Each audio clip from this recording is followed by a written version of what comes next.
ufanikiwe katikati ya maadui zako, unatakiwa pia kufanya kazi kwa bidii. Isaka alifanya kazi kwa bidii. Isaka alifukua visima. Isaka alifuga mbuzi. Isaka alifuga kondoo.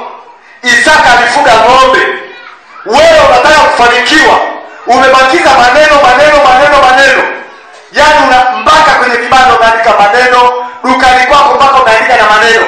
Hapa mkopo hakuna, hatukopeshi. Mkopo kaenda likizo, mkopo alishakufa. Duka linaandikwa maneno kila sehemu. Mkopo akirudi atakukopesha, sasa hivi hayupo. Wewe duka umelijaza maneno mpaka hata unashindwa kununua hata kwako. Maneno mengi. Ili ufanikiwe katikati ya maadui zako, punguza maneno, chapa kazi. Amina. Watu wanaweza wasikupende, wakaipenda kazi yako. Amina. Watu wanaweza wasikuhitaji, wakahitaji kazi yako. Amina. Watu wanaweza wasikufurahie, wakafurahia kazi yako. Amina. Isaka alichimbua visima. Ndio.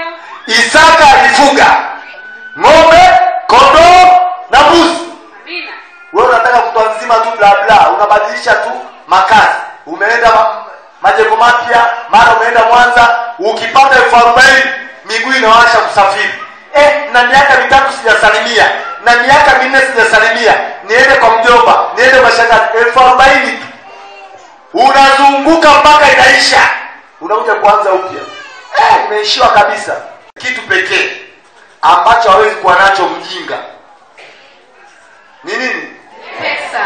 Maneno atakuwa nayo, bla bla Atakuwa nazo. umbea Atakuwa nao. kuzurura Kutakuwepo. atakuwa naijua, uongo Atakuwa nao. uzushi Atakuwa nao. peche Atakuwa nazo. kwara Atakuwa nazo. noti. Hana. Sema kwa Kiingereza no. No. Sikilize, kile kidogo ulicho nacho ni mbegu.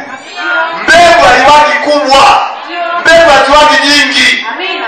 Mbegu moja ya hindi unaishika mkononi, weka ardhini uone, inanyanyuka, inazaa hindi ambayo huwezi kufunga.